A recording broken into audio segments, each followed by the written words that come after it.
Está em tramitação no Congresso Nacional, em discussão no Congresso Nacional, a reforma da Previdência.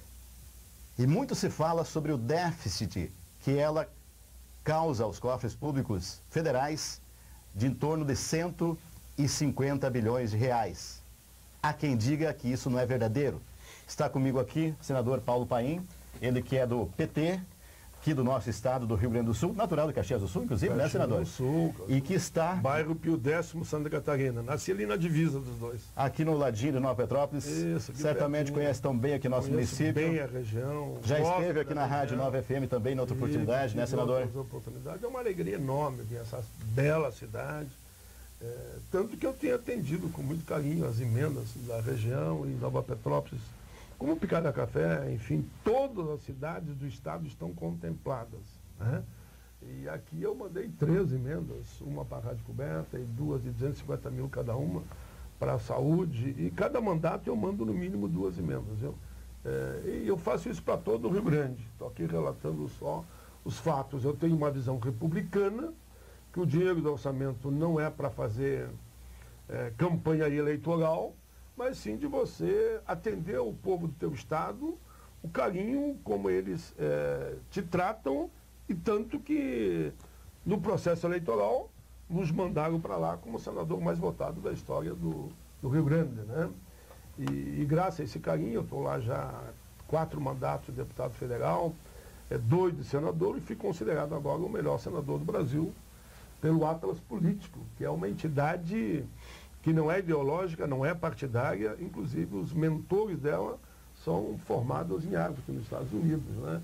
E claro que eu aproveito esse momento para prestar conta do trabalho que a gente vem fazendo lá. Por isso, Sóstenes, é uma alegria enorme estar aqui na Rádio Nova FM, né?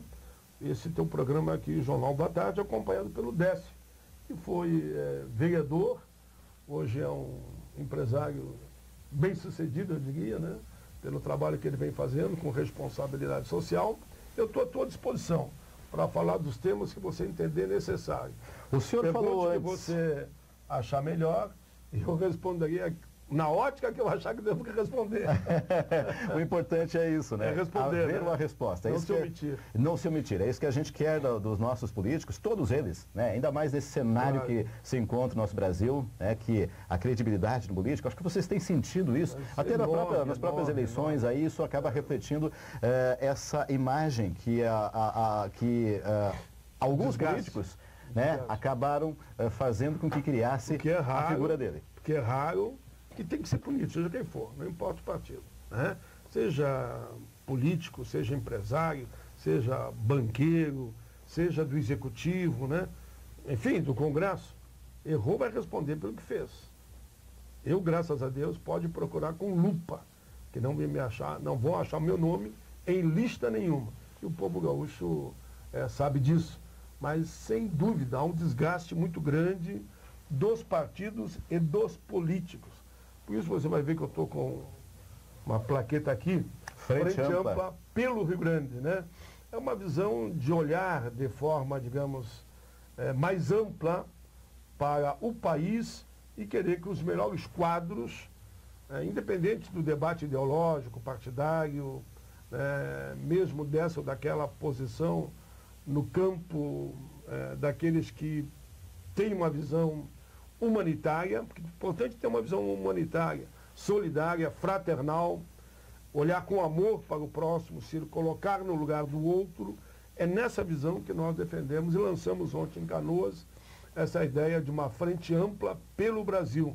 Na verdade, nasce aqui no Rio Grande e casualmente foi a partir de um debate que eu tive em Bento Gonçalves. Eles pediram que eu apresentasse uma proposta.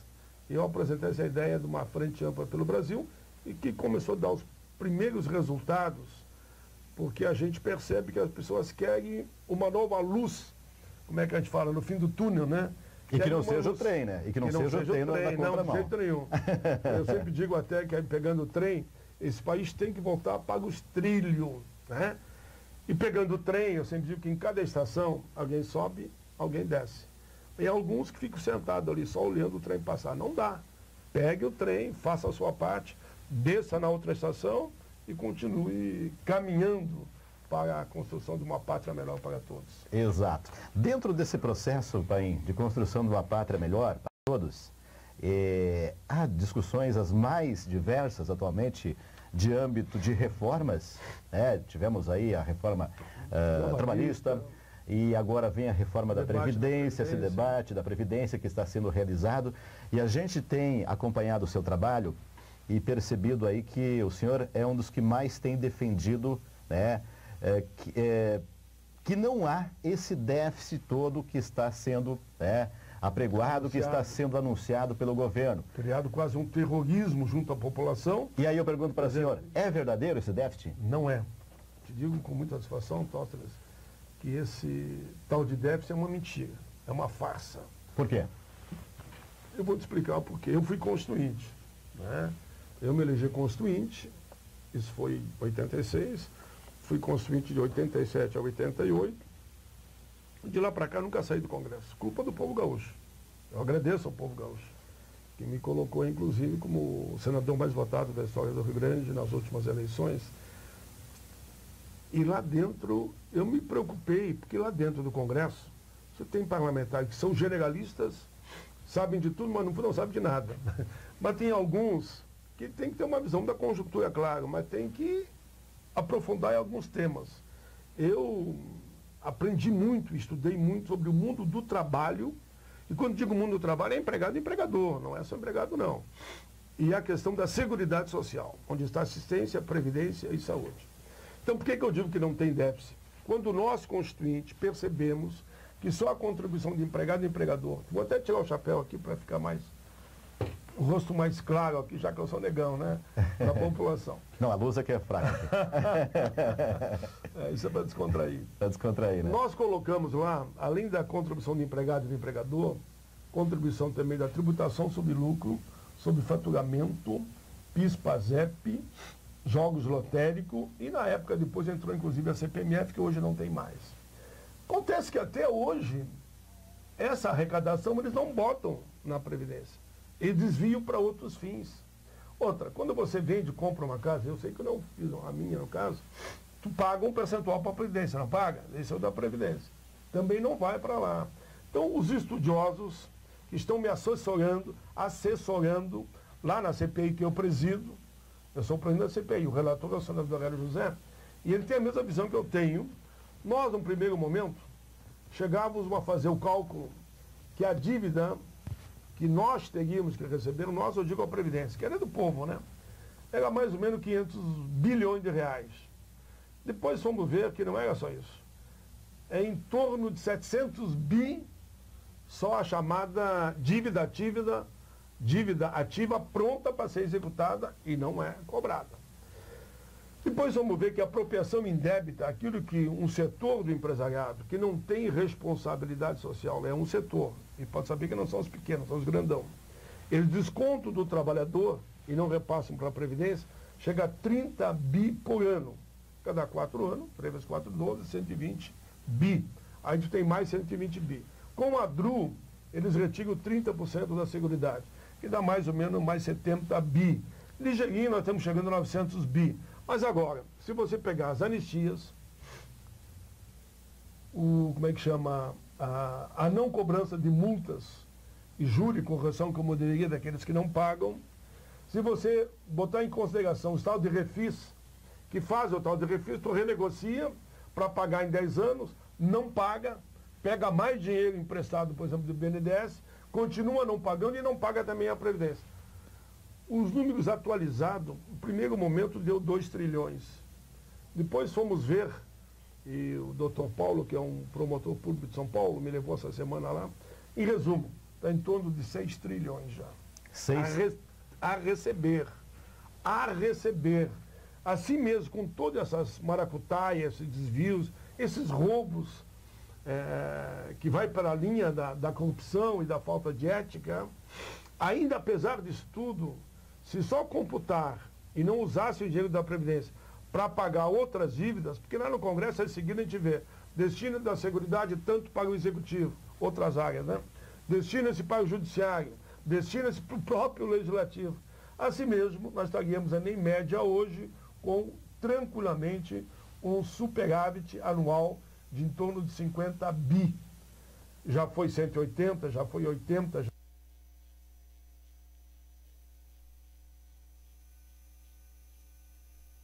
já foi 90, já foi 70, o último foi 15 bi. Mas pega a média dos últimos 20 anos, não baixa de 50 bilhões de superávit, apesar desses desvios. 50 bilhões de superávit anual. Isso é o que o senhor tem convicção? Dados da ANFIP, Associação Nacional dos Fiscais da Previdência. Eu digo a média, já foi 100, já foi 100 e pouco, já foi 70, a última agora foi 15 bi. Ou seja, então, diferentemente do que o governo está dizendo e também daqueles que estão defendendo a reforma previdenciária, hoje está 150, em torno de 150, é o que estão dizendo, referente a 2016. Eles não computam as arrecadações que eles desviam para outros fins. E isso, senador, de alguma forma, nesse processo que deve ocorrer de transparência, não chega até os parlamentares, eles não têm conhecimento disso, ou eles têm conhecimento disso e prefere ver esses outros números que são propalados pelo governo? Olha, eu vou dar aqui um depoimento que não é meu, é dos procuradores da Fazenda. Sabe por que eles me dizem, pai, esses grandes devedores são financiadores da campanha? É grave o que eu estou dizendo. Num país sério, alguém me chamaria para explicar, mas não me chame que eu explico. É só ir lá na CPI que eu tenho os dados. A maioria são financiadores de campanha, como a JBS. A JBS, por exemplo, teve um lucro ano passado de mais de 100 bi. Deve 3,5 bi para a Previdência. E por que não cobram? O senhor deve estar perguntando por que não cobram. Porque não há interesse de cobrar devido à maracutaia que fazem entre legislativo e executivo. E fica tudo por isso mesmo. Sabe o que um procurador da Fazenda chegou a me dizer? Aí imagina o Olímpico, o campo do Grêmio e o do Inter lotado de processo. Eles não me dão estrutura para me executar os processos. Procuradores da Fazenda, que são os responsáveis. Está lá, está registrado. Eu tenho gravado na CPI. Parece que há um movimento sorrateiro para que não vá esse dinheiro efetivamente para a Previdência e fique para eu diria, na mão dos mal intencionados que acabam financiando grandes campanhas e depois vão amaciando e não acontece nada. Entra o tal de refis, que é outra malandragem, negocia, renegocia, não paga, vai lá e tira, como está em dia, porque diz que renegociou a dívida, tira dinheiro do BNDES, de novo eu lembro aqui a JBS, que tirou não sei quantos bi, e era uma devedora consumada da Previdência, e fica por isso mesmo. E chega um momento que eles dão até anistia. É isso que não dá para entender. Então, o senhor falou dias atrás, inclusive na Voz do Brasil, sobre a questão de bancos, o senhor citou alguns, e também algumas empresas. Eu gostaria que o senhor citasse. Vou começar. De que forma ocorre essa anistia, que é o que ocorreu nesses casos, e por que elas acontecem? Como que é permitido essa anistia, que são valores altamente absurdos, bilhões, o senhor falou 15 ou 20 bilhões, algo nesse sentido? 25, eu falei. 25 bilhões, né? Como é que se permite isso e de que forma ocorre esse perdão? Porque, na verdade, é perdoar a dívida. Perdoar a dívida. Olha, os bancos que eu tenho mais citados, que é os que mais devem, né? Não, tem outros que devem menos. Bradesco, Itaú, Caixa Econômica Federal, Banco do Brasil. Depois, fora dos bancos, tem ainda JBS, grandes montadoras, grandes grupos do comércio, da indústria e das mais variadas áreas. Nós pegamos 5 maiores devedores de cada área, né? Inclusive da educação, naturalmente de área da educação privada. Como é que isso acontece? O problema todo é o tal de refis, eu diria. Que o cara, você é um empresário sério, né? Você paga em dia as suas contas. E o outro empresário que é picareta, sabemos que tem picareta em todas as áreas, né? Tem empresário de picareta, tem político de picareta, tem advogado de picareta, mas também tem muita gente séria, em todas as áreas. Então, os sérios acabam sendo penalizados porque eles disputam daquilo desse que eu chamo de uma concorrência desleal. Porque ele está pagando as contas em dia, outro não paga. E aquele que se baseia nessa história do tal do refis, que é a renegociação da dívida, ele renegocia. O que esses banqueiros, quando vão lá, que eu chamo, porque eles têm que ir quando eu chamo, né? Já foram, isso eu tenho que admitir que todos foram. O que eles dizem? Pai, devo, não nego, mas não estou pagando porque estou discutindo na justiça. Então existe brechas na legislação que permite a eles, não, eu renegociei a medida, vou pagar lá em 200 meses. Depois não paga. É isso que acontece. Não paga e renegocia de novo. Então nós, na CPI, o que nós pretendemos fazer quando concluir os trabalhos, que agora eu renovei ela por mais 4 meses, já de tanta denúncia que está chegando lá, ela vai terminar em novembro, calculo eu, que seja antes do ano, porque dezembro já não existe mais, né? Sabe como é dezembro? Dezembro é Natal, enfim, até o Natal aqui na região é muito bonito, né? Que começa até novembro, até antes, até outubro começa. Já começa. Mas então, existe o ano até o final do ano, não é dessa? Até o final do ano, isso. Mas nós pretendemos concluir o trabalho da CPI até novembro, demonstrando. E tem mais, se quiser acelerar a reforma da Previdência, eu antecipo o relatório. E vou mandar cópia para cada deputado e senador para mostrar que não precisa. E nesse nosso trabalho nós vamos mostrar, com a ajuda dos procuradores, promotores, Ministério Público do Trabalho, fiscais do trabalho, profissionais da Receita, onde está o furo para tapar essas lacunas na legislação, para não permitir mais essa roubalheira do seu dinheiro. Depois querem que você tenha 49 anos de contribuição e 65 de idade. Hoje, a mulher é 30 de contribuição, 55 de idade. Aí eu pergunto para o senhor... Homem, 60 e 35. Outra discussão, porque o senhor justamente já defendeu e já atestou através de números e através dessa entidade que o senhor citou também. A FIP, que é a Associação Nacional dos Fiscais da Previdência. Fiscais, aqueles que arrecadam, que conferem, procuradores da Fazenda, que executam os devedores. Que a Previdência, então, não é deficitária, pelo contrário, ela é superavitária. E os bancos, aí que está a questão. Os grandes bancos, que são os maiores devedores, estão de olho nesse filão da Previdência. Por quê? Se eles privatizam a Previdência, que é o que está por trás disso, o que vai acontecer? Eles aí que não pagam mesmo, ainda vão recolher, via os fundos de pensão privado, muito dinheiro da população.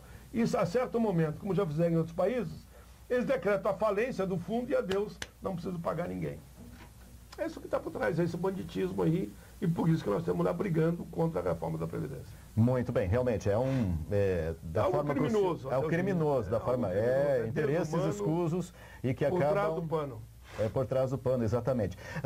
Pelo que o senhor diz, deixa eu compreender uma outra realidade também, que é a realidade que é natural, pelo menos muito própria aqui de Nova Petrópolis, da nossa região sul do Brasil, que é a longevidade. Cada vez mais as pessoas estão vivendo mais, isso é o aspecto positivo, e por outro lado as famílias também estão reduzindo, né? Estão ficando menores.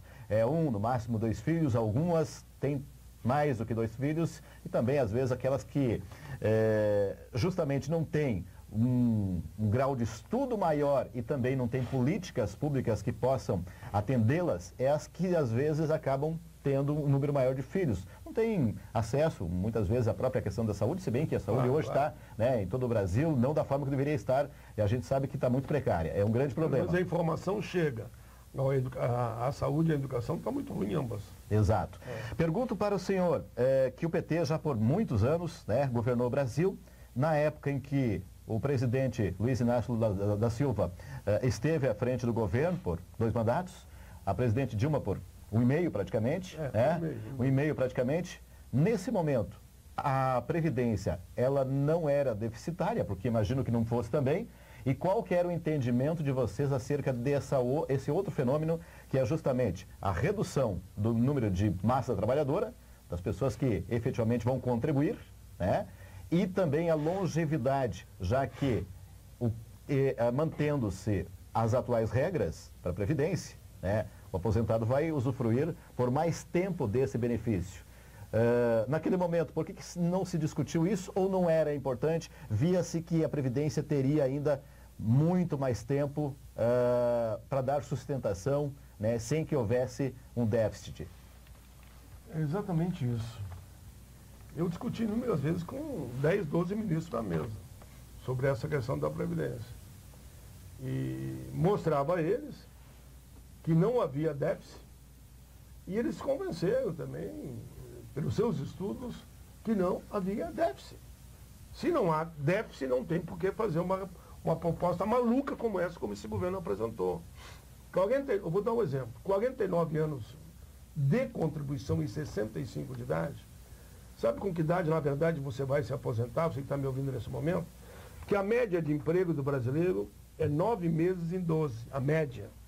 Claro, tem, aqui na nossa região, tem muitas cidades que é 12 meses em 12 meses ele trabalha. Mas vamos lembrar que o Brasil não é só o sul, é o centro-oeste, é o nordeste. Então a média é 9 meses. Para você fazer o cálculo da média que o brasileiro vai se aposentar, com essa proposta desse governo que está aí, que diz que há déficit, e que não há déficit, eu estou provando, você tem que pegar a idade que assinou a carteira e somar com 64,1. 64,1, você começou a trabalhar com 16 anos. Vai se aposentar com que idade média no Brasil? Com 80 anos. Mas digamos que você foi teimoso, foi representante autônomo, fez isso, fez aquilo, tal, e resolveu assinar a carteira mesmo só com 30 anos. Soma com 64. Você vai se aposentar com 94 anos. Qual é a parte do Brasil que alguém consegue chegar a 94 anos para se aposentar? Mas existe um meio termo nessa proposta que hoje está se... Deixa eu mostrar. 94. Mas digamos que grande parte dos brasileiros, baseado nessa realidade que eu estou mostrando aqui, começaram a trabalhar com 20 anos. Vão se aposentar o quê? Com 84? Hoje no Brasil, a média de vida do brasileiro, a média de vida não chega a 70 anos. Não chega a 70. Como é que é isso, então? Que você quer que ele trabalhe com 49 anos e 49 anos de contribuição e 65 de idade. Se não chega a 70 anos, a média vai morrer antes. Vai morrer antes. Pega a realidade do Nordeste, é 62,1. Como é que você vai trabalhar até os 65? Grande parte do Brasil não chega a 70 anos. Mas vamos dizer que for 70 anos. Mas como você, para se aposentar com a integral, pelo cálculo que eu fiz, vai ser no mínimo, se começou com 16 mais 64, com 80, como é que tu vai te aposentar? Então a proposta deles é irreal, é fantasiosa, é mentirosa e criou esse constrangimento, que eles já estão recuando. Já começaram a recuar. Já não é mais 49, já admitem 40, já não é mais 65 para a mulher, já admite 62, mas no primeiro momento que eu debatia com ele, ele dizia que eu estava errado. Hoje ele já admite que eu estou certo. A aposentadoria, por exemplo, para professor, não tinha mais a especial. Já recuaram, que tem que manter a especial. Para policial civil, não tinha também mais a especial. Calcula um policial civil com 90 anos correndo atrás do humilhante. É de rir, né? Quando eu palestra em universidades, como eu dava ontem em Canoas, no Instituto lá de Formação, a gurizada dá risada. Ele imaginou um cara com 94 anos correndo atrás do malandro, do humilhante, né? Eles começaram a recuar, mas estão desmoralizados. E como é uma emenda constitucional, é diferente do debate aqui da reforma trabalhista, que a maioria é simples. Por exemplo, bastava ter 42 senadores no plenário, que com 22 votos eles já ganhavam. Agora não. Eles precisam de 49 votos para fazer essa reforma maluca que eles apresentaram. Na Câmara, antes, se tivesse 300 parlamentares em plenário, na reforma trabalhista, com 151 eles já ganhavam. A maioria sim. Agora não. Eles precisam de 308 votos. E por isso, apesar da pressão dos banqueiros, que são os grandes interessados nessa reforma, que eles é que vão pegar esse orçamento, que é um orçamento maior que a maioria dos países da América Latina. E vou dar um depoimento aqui, a corrupção ultrapassa na Previdência tranquilamente a 2 lava-jato. A 2 lava-jato. Não é só uma, a 2 lava-jato. Mas ninguém fala, porque os grandão estão envolvidos nisso, e a partir do momento que eles privatizam a Previdência, eles perdoam essas dívidas todas, ainda botam mão em todo o orçamento da nossa Previdência Pública. É isso que está em debate. Nesse país, eles criaram 2 grandes projetos contra o povo. Reforma trabalhista, que eles chamam de modernidade, não tem nada de modernidade, é o atraso. Calcule você que é assalariado, está me ouvindo agora.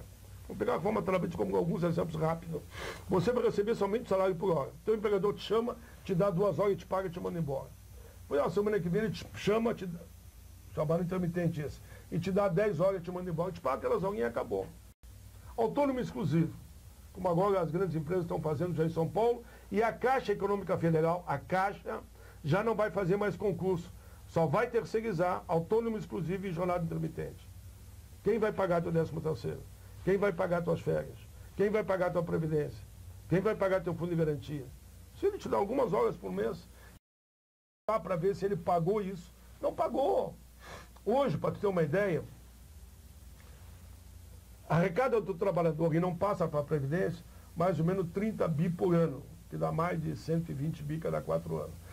Aí isso que tudo cercado pela legislação. Sem legislação nenhuma, não tem mais como acompanhar. E por isso que a Previdência daí vai quebrar. Se fizer essa reforma conjugada com a reforma trabalhista, a Previdência quebra mesmo. E daí adeus a tua aposentadoria e a tua relação do trabalho fica desequilibrada. O que eles fizeram em Brasília foi o Estatuto do Empregador. E a CLT é a consolidação das leis do trabalho. Eu entrei com um projeto para revogar, isso que eles aprovaram, e já apresentei o que eu chamo o Estatuto do Trabalho, onde eu estou chamando para o diálogo empregado e empregador e construir uma legislação decente, porque essa que eles aprovaram é totalmente indecente. É tão indecente, eu sou oposição ao governo Temer. Ele mandou com 7 artigos. Aquele congresso lá, que houve um mercado, e não é que ele obedece ao Temer, houve a cúpula do mercado, que é os 5% mais poderosos do país, acabou fazendo uma reforma alterando 117 artigos. Eu falei com empresários, amigos meus, tenho relação com todos os setores, ele disse que nem a Fiesp e a CNI acreditavam que o Senado ia aprovar essa loucura. E aprovou, não mudou uma vírgula. O Senado é a casa revisora. O senador abriu mão de... Eu dizia para ele, então renunciem ao mandato. Vocês mesmos reconhecem que, por exemplo, mulher trabalhar em insalubre. Vocês são favoráveis? Eu dizia para ele, não, nós somos contra. Negociado acima do legislado, que não permite nem mais que a lei mínima do país prevaleça para o trabalhador. Não, isso a gente vai mudar. Jornada intermitente, essa questão do autônomo exclusivo, rescisão de contrato sem acompanhamento de ninguém, chama o trabalhador, acompanha ali, acabou. Quitação uma vez por ano. São loucuras que nunca se imaginou, porque não existe um país do mundo nenhum isso aí. Não existe. Só no Brasil. E por isso que eu sempre digo, eu li porque eu fui relator, eu li na TV. Quem viu, digamos, muitos viram e podem contar. Eu fiquei 5 horas lendo o relatório e ganhei numa comissão por 1 voto. Mas ganhei.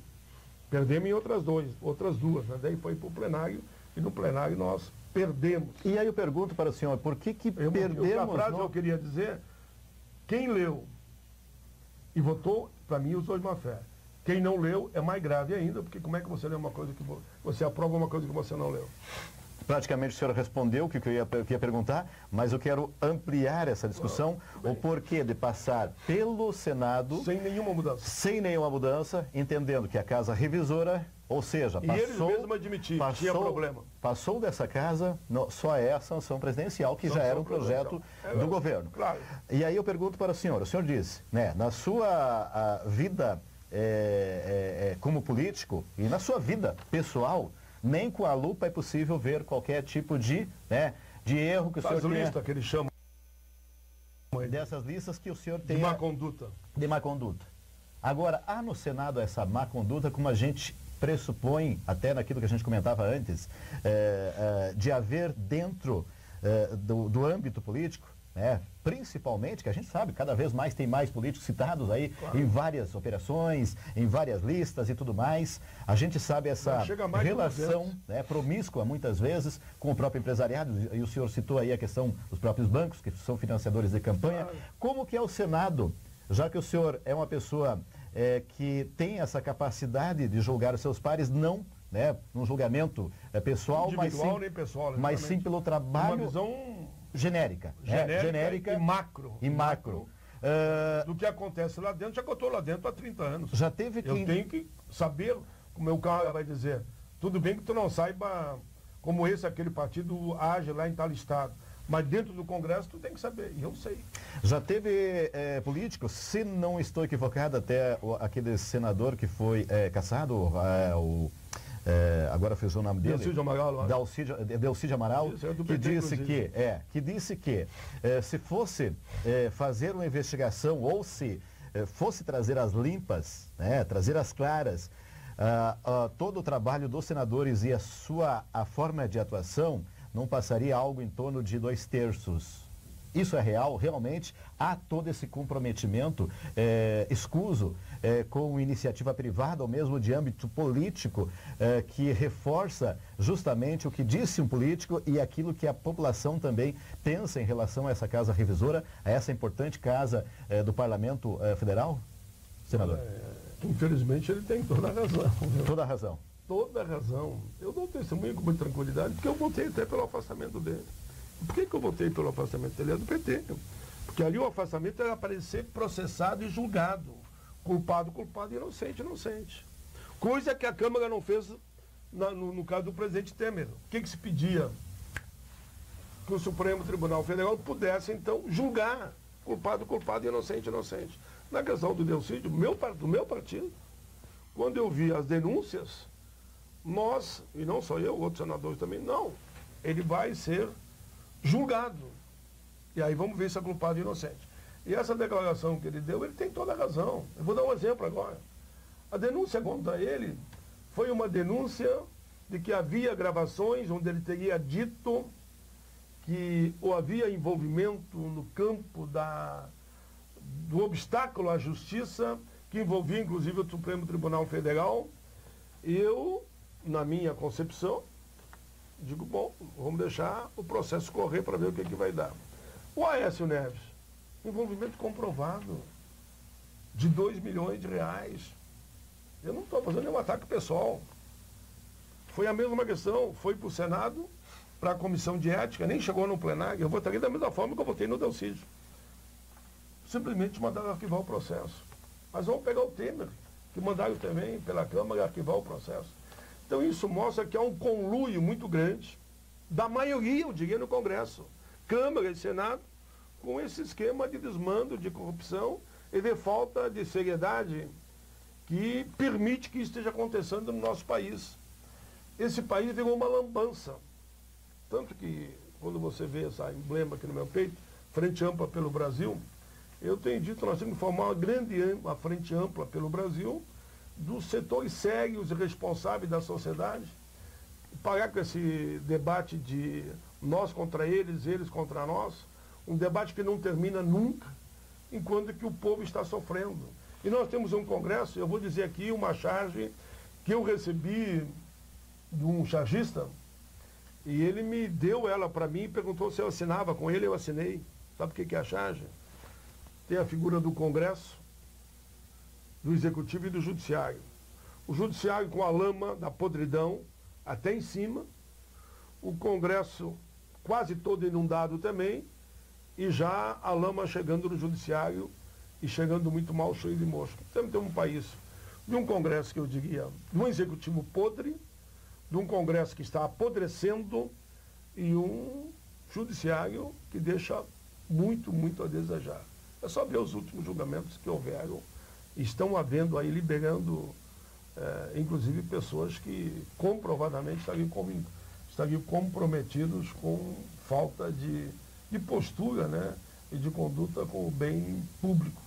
Por isso, tudo é que eu afirmo com muita tranquilidade. A saída para esse país, mediante tudo isso que nós estamos vendo, qualquer país da Europa já teria ido para as eleições gerais. O presidente teria caído e o Congresso também. E aqui no Brasil fica essa lambança para lá e para cá como se estivesse tudo bem. Tudo bem, coisa nenhuma. Nós tínhamos que caminhar para as eleições diretas o mais rápido possível. Eu renuncio ao meu mandato. E aconselharia o presidente da República também renunciar. E vamos para as eleições gerais e deixar o povo escolher um novo Congresso e um presidente vice comprometido efetivamente com o povo brasileiro. Nesse caso, o senador não beneficiaria o Lula, que também é investigado na Lava Jato? Não, sabe por que não? Que não beneficia? Porque tu não pode ter medo de eleições. O Aécio não pode ser candidato? Pode. O Temer não pode ser candidato? Para mim pode, não há problema nenhum. O Bolsonaro não pode ser candidato? Pode. O Fernando Henrique ser candidato? Pode ser. Todos podem ser candidato. Ou por que ter medo de um ou de outro? Bom, se a justiça achar que ele não pode concorrer, ele não vai concorrer. Se a justiça achar que ele deve ser preso, bom, decida. Só que eu estou convencido, se o Lula for preso, ele vai se tornar novo Nelson Mandela, que o mundo todo vai brigar para ele libertar ele. Eu fiz a campanha do Nelson Mandela. Eu levei, inclusive, a África do Sul, fui a Joanesburgo, fui a Pretória, fui visitar, inclusive, Soweto, entreguei ao governo da África do Sul um pedido do povo brasileiro para a liberdade do Mandela. Mas depois eu fui à Inglaterra, fui à Espanha, fui à Itália, participei de comitês pela libertação do Nelson Mandela. Ele foi liberto. E salvou seu país do apartheid, ligou o presidente e se tornou um ícone da direitos humanos no mundo todo. Então eles estão com um problema em relação ao Lula. Se prende, ele vira o Nelson Mandela. Vai haver um movimento mundial para a libertação do Lula. Podem crer. Porque até agora não conseguiu provar. Senão ele já estaria preso. Vai dizer que não. Com o ódio que eles têm do Lula, eles não conseguem prender ele. Senão teriam preso já. Mas o senhor é convicto de que efetivamente ele é inocente? Veja, para mim vale para qualquer um. Para qualquer um. Eu sempre digo, a lei tem que ser para todos. Tem prova contra o Lula? Julguem. Eu não sou o juiz. Eu quero que julguem. E o Lula me diz, me julguem então. O tal de apartamento esse. Um ex-presidente da República não pode ter um apartamento? Não pode. O tal de sítiozinho, eu não tenho, mas qualquer um de nós pode ter um sítiozinho aqui na região, não tem, acho que até vocês talvez tenham. Eu conheço amigos meus que tenham, e são operários de fábrica e têm um sítiozinho. Nem que o sítio fosse dele, aí isso é denúncia.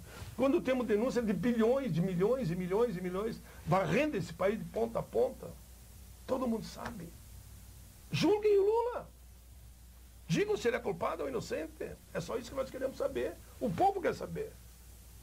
Inocente, inocente, culpado, culpado. Digam que ele vai ser julgado agora na primeira instância. Pode ser que o tribunal condene ele. Condene em relação aos direitos políticos. Aí eu digo, o Lula virou um cabo eleitoral de luxo. As pesquisas estão dando que ele está com mais de 50%. Não digo que ele ganhe no primeiro turno, mas é imbatível. No primeiro ou no segundo turno ele vai virar presidente da República. E daí eu diria que alguém me perguntou, pai, não há na loja, nós temos um presidente negro no país. Se tu tiver o apoio, tu não poderia ser, diga, até eu sou candidato com o apoio dele. Para descontrair naturalmente, né? Mas dentro da descontração, aquele ditado que diz que onde a fumaça, há fogo. Existe a possibilidade?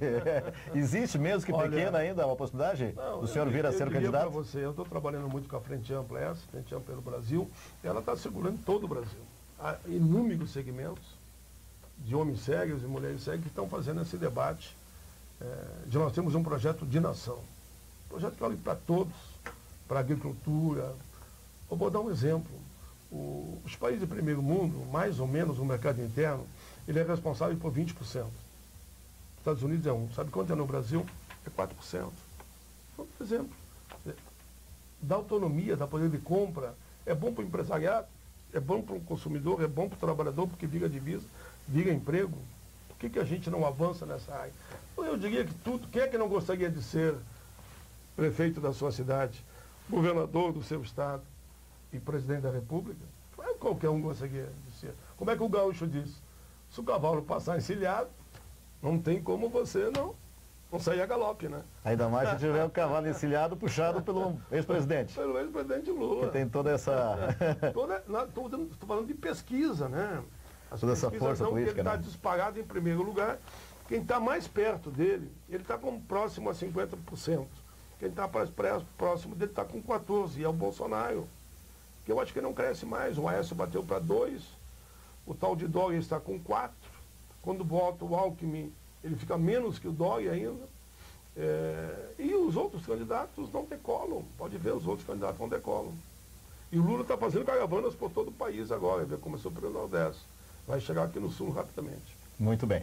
Paim, para a gente encerrar, eu sei que o seu tempo é curto, agradeço já de antemão para o senhor ter vindo aqui. Eu agradeço a oportunidade de falar conversar aqui, com a gente, mas ainda tenho mais uma pergunta, porque são aquelas, teria os mais diversos para a gente ampliar aqui, mas tem uma que é importante a gente destacar, que tem tudo a ver com aquilo que a gente falou aqui. A credibilidade, né, do político, a retomada disso, a retomada da economia, que não é só econômica, é social, sobretudo. Econômico, social e político.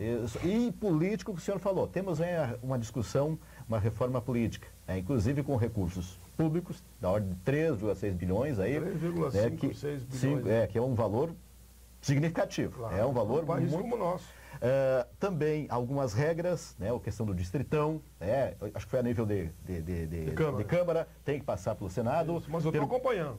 Vai passar pelo Senado ainda. Está lá na Câmara, não sei e não vi. Está lá na Câmara, eu sei e vi. E tenho opinião sobre isso. E eu gostaria da opinião sobre o senhor, do senhor em relação a essa discussão, né, se o caminho é justamente, na opinião do senhor, já que há essa relação promíscua entre os políticos, em sua maioria, como o senhor mesmo disse, né, com os empresários e grandes empresários e bancos. Não é médio nem pequeno. Bancos, porque os médios e pequenos estão sofrendo. Exatamente. Eu acho, assim como o trabalhador... Isso nós temos que olhar. Assim como o trabalhador... São os que mais geram emprego, né? Exato. São os médios e pequenos. E acho que mais pagam impostos, porque os demais ainda conseguem sonegar de formas as mais diversas. Bancas de advogados, tal, especialistas em tributos, que acabam fazendo essas falcatruas e sempre protelando a decisão para 10, 15, 20 anos e não pagam. O caminho... agora de um banco que era de 25 bi, o acumulado, e no fim o governo deu anistia. Anistia de 25 bilhões. 25 bilhões. E a grande parte era da Previdência ainda. Essa anistia, antes de eu fazer a pergunta final, essa anistia, ela passa de alguma forma pelo Congresso ou não? Única e especificamente uma prerrogativa de governo? Uma prerrogativa do Executivo do Conselho, que assim decidiu. Eu estou chamando o presidente do Conselho para explicar essa anistia lá na CPI da Previdência. Mas tem explicação, senador? Não tem explicação. É malandragem, é falcatrua, é negociata. Alguém ganhou muito dinheiro ali por fora para dar uma anistia de 25 bilhões. Muito bem. É negociata, como o senhor falou, é falcatrua, é tudo isso que a gente está ouvindo, está vendo a nível nacional. Resolve a forma como está se discutindo aí a questão da reforma política. É o caminho financiamento público para que os candidatos não mais precisem de recursos, de empresas. Vai continuar ainda essa relação, mesmo com que haja dinheiro nosso, dos nossos tributos, para que os candidatos... Vamos pagar 2 vezes. Claro. Vocês vão pagar para o fundo e vão pagar de novo do Caixa 2, que vai continuar. Então qual é a solução, senador? Porque realmente a população está... está ouvindo as palmas, o que a gente faz? Não. Tem solução, Brasil? Tem claro, saída? Tudo que eu falei que tem saída, pessoal. Por exemplo, a reforma trabalhista, eu estou trabalhando no Estatuto do Mundo do Trabalho, que vai ser um projeto equilibrado, bom para empregado e empregador. A reforma da Previdência é só uma questão de gestão. E nós vamos, no fim do trabalho da CPI, daqui 2, 3 meses, apresentar, para resolver o problema da Previdência definitiva. Então, não se apavore. Até para dar um conselho para quem está nos ouvindo, a gente quer saber. Alguém me pergunta muito, são milhares de pessoas que entram nesse tema de redes sociais que a gente tem, 1 milhão, 2 milhões, fazendo pergunta, enfim. Pai, me aposenta ou não? Não te aposenta ainda. Mas fica de olho naquele congresso lá, viu? Tirar o óculos aqui, ó. Fica de olho, fica acompanhando. Eu estou fazendo tudo para não passar essa reforma da Previdência, desculpa a expressão, mesmo porque é contra o povo brasileiro. Eu me lembro que eu fazia uma palestra recentemente no Paraná, e eu disse para o plenário, eu vou contar aqui rapidamente, e não é 30 segundos, eu disse para o plenário, mas quem quer fazer essa reforma trabalhista, e principalmente, está ligado às duas da Previdência, isso aí quando morrer não vai para o céu, né? Aí quando eu chego na mesa de volta, tinha uma grande mesa, né? Tinha um bispo ao meu lado, e eu perguntei para ele, sai bispo, eu exagerei aí no julgamento, porque na verdade eu disse que eles têm que ir, eles vão acabar indo para o inferno se vocês fazerem esses 2 crimes aí. Pegando os 2 já junto, né? Sabe o que o bispo me disse? Ele me pega o microfone da minha mão, e eles têm que ir, bispo do Paraná, pode conferir lá no Paraná, eles têm que ir para o quinto dos infernos. Aí o plenário todo riu, foi uma risada geral no plenário. Então, esta realidade, claro que é assustadora, mas então eu diria o seguinte, não encaminhe, mas fique de olho no Congresso. Eu falo todo dia na TV Senado. Entra de vez em quando, escute aqui as emissoras, por exemplo, o teu programa que você está sempre informando, né? E vai saber se vai acontecer ou não. Eu espero que não aconteça. Mas se acontecer, claro que a gente vai estar anunciando e denunciando. Agora, reforma política. Se eu penso assim desse Congresso, como é que eu vou dizer que esse Congresso tem condições de fazer uma reforma política? Eles estão fazendo a reforma política para eles mesmos, para se perpetuar no poder. E esse distritão é isso mesmo, tal de distritão, né? É isso mesmo. Os países que adotaram isso logo saíram fora, que você fortalece a oligarquia local, em detrimento das lideranças que possam surgir no Estado. Eu ainda acharia que o melhor caminho, pelo menos, seria o distrital misto. por exemplo, vai eleger 30, como exemplo só, podia botar 10 ou 20 só como exemplo, vai eleger 30, 15, então que seja no distrito, mas 15 deixa proporcional, para que aquelas lideranças populares que ganham a opinião pública por defender grandes causas, tenham chance de se eleger. Eu me elegi assim. E veja, para mim não interessa isso, porque para o Senado não tem nem distritão, nem distritinho, e nem proporcional, e nem exclusivo, não tem nada. É direto mesmo, para que fosse majoritário. Mas para mim eu acho que tinha que ser o distrital misto como uma saída intermediária. O distritão não interessa. Vai eleger os caciques e vai eleger quem mais tem poder de mando na região. Agora vamos a uma pergunta que é a mais delicada. Esse tal de 3,5 bilhões vai sair de onde? Vai sair de novo da população. Olha, eu acho que nós temos que caminhar assim para acabar com... que aí que o maior gargalo, onde mais tem corrupção, é nas campanhas de partidos financiados pela área privada. Porque ninguém da área privada vai dar para alguém 100 milhões, 200 milhões. Eu conheço senador lá que ganhou 30 milhões para a campanha, se elegeu. Tu acha que alguém vai dar 30 milhões, 40 milhões para alguém? Aí você vai dizer, dá para mim, manda para minha conta. Claro que eles pegam o retorno. Eu falo isso que eu fiz uma campanha franciscana, bem dizer, né? É só olhar minhas contas. Míseros foi o que eu gastei para me eleger senador e deputado também. Mas quem financia grandes campanhas, espera o retorno. E acaba ganhando, de uma forma ou de outra, via uma lei que interessa aquele setor, via uma vida provisória, aquelas picaretagens que infelizmente existe no Brasil e no mundo, né? Eu acho que nós tínhamos que fazer uma Assembleia Nacional Constituinte exclusiva e temática para fazer a reforma política, eleitoral e partidária, onde nenhum parlamentar que está aí, nenhum, deveria fazer parte. Deveria ser um grupo, eu apresentei a proposta, não é só falo, eu apresentei, está lá, a PEC número 15, nós escolheríamos 170, todo um cálculo foi feito para chegar a isso, né? A 172 cidadãos, homens e mulheres de todo o Brasil, que seriam eleitos só para fazer essa reforma. Depois dela pronta, passaria para um referendo popular, para ver se a população concorda, e eles não podem concorrer ainda durante os próximos 2, 3 mandatos. Era a saída. Hoje, como está, eu sou contra financiamento privado de campanha. Mas acho que há o fundo partidário. Já tem o fundo partidário.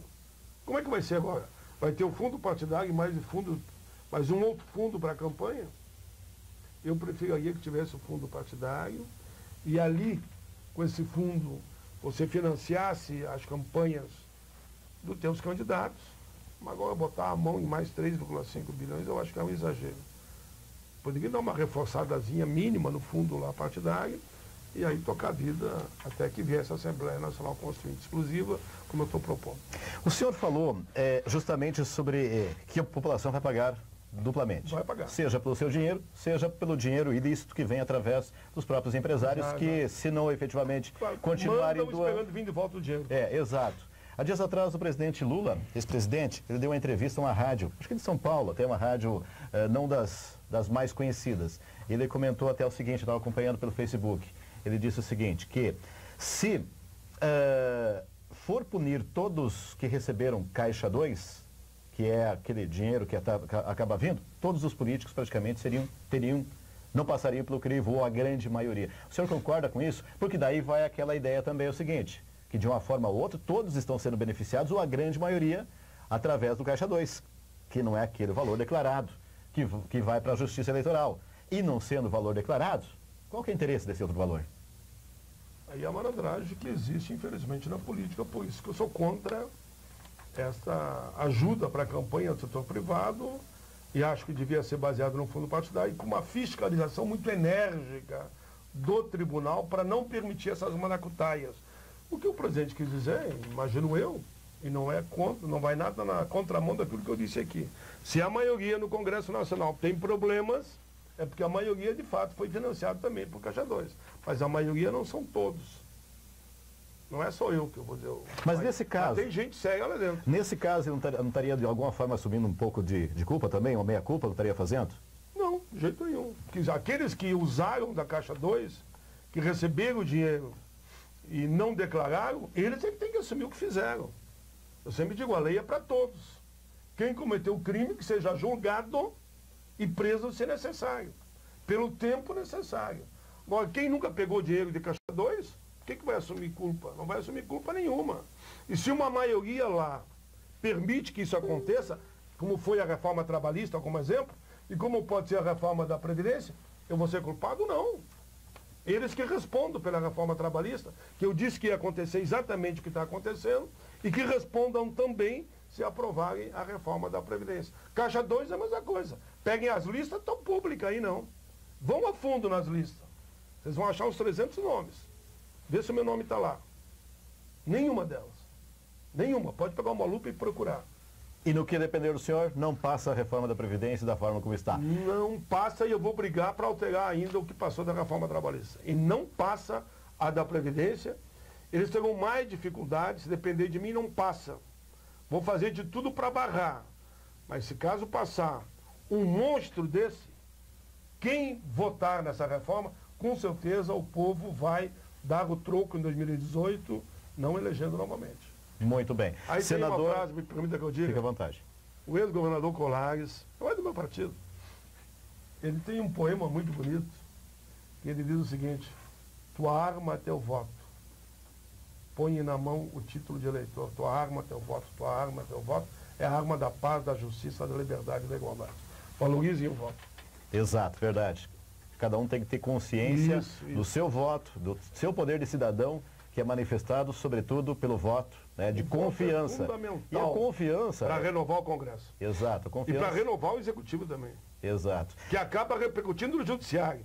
Quem indica os ministros do Supremo é o Executivo e passa pelo Congresso. Então, se quiser melhorar o Judiciário, o Executivo e o Legislativo, é só usar o instrumento da democracia, que é o voto que está ao alcance da mão. Senador Paulo Paim, muito agradecido por o senhor ter vindo aqui. Né? Belo programa, viu? Muitos parabéns e voltarei sempre. Fica esse compromisso, de nossa parte estará sempre aberto ao senhor. Obrigado. E todos os demais políticos, não políticos, comunidade, enfim, o nosso programa... Esse é o princípio da frente ampla. Você está na frente ampla agora. E você ouve a todos, participa com todos e deixa o povo julgar. Exato, é o povo que precisa fazer. Tem que saber quem é mesmo a frente ampla. Eu vou deixar um aqui, eu vou deixar o convite para ele aqui, ó, para ele fazer parte da frente ampla aqui. Vamos lê-lo, né? Vamos ler esse convite aqui e vamos avaliar e certamente, né? A gente fica... O futuro a Deus pertence. O futuro a Deus pertence. E ajudei para não te comprometer. Para não me comprometer aqui. Eu já até brinquei antes com o senador Paim, eu estava com a blusa vermelha, né? Isso. Eu disse, vou tirar essa blusa vermelha para não confundirem. Para não confundirem. Ele disse, eu de vermelho e tu de azul, tá tudo confuso. Tá tudo confuso azul aqui. Azul com verde ainda. Azul verde aqui, pessoal, com certeza. Verde é a esperança. É a esperança. Verde é a esperança, o que mais a gente precisa nesse Brasil é ter esperança e ter a convicção. E precisamos ter convicção, né, de que há solução ainda, de que há pessoas que estão trabalhando lá, nos representando e defendendo os nossos interesses. E a gente fica muito feliz que o senhor, né, está batalhando aí para que o Brasil tenha a solução. Qualquer parte do mundo. Ok. E lembra o meio ambiente, né? Exato, também, né? A natureza. Verdade. As florestas. Verdade. Muito bem. Conversei com o senador